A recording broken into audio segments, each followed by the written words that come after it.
আজকে আমরা আর ওই দিনটার কথা তুলবো না।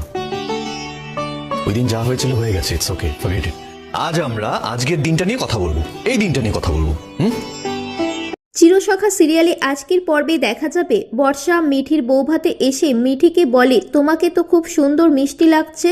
বর্ষা বলে, তোমার বৌভাতে আসবো বলে নতুন শাড়ি কিনে সেই শাড়ি পরে এসেছি। ওই শাড়িটা পরে যা সব কাণ্ড ঘটলো, ওটা তো একটা অপয়া শাড়ি।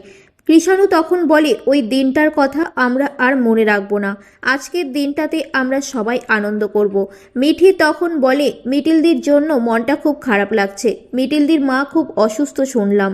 মিঠি বলে, নতুন কাকু আজকে কিন্তু আমার বাড়িতে থাকতে হবে, এখান থেকে কোথাও যাবে না তুমি। কমলিনীকে বলে, মা তোমার শরীর ঠিক আছে তো, খাওয়া দাওয়া ঠিক করে করছো? তোমাকে দেখে তো মনে হচ্ছে না একদম। নতুন কাকু বলে, মিঠি তোর মা তোর জন্য খাওয়া দাওয়া ছেড়ে দিয়েছে, তুই বল তোর মাকে বোঝা যে কালকেই তুই বাড়ি যাবি।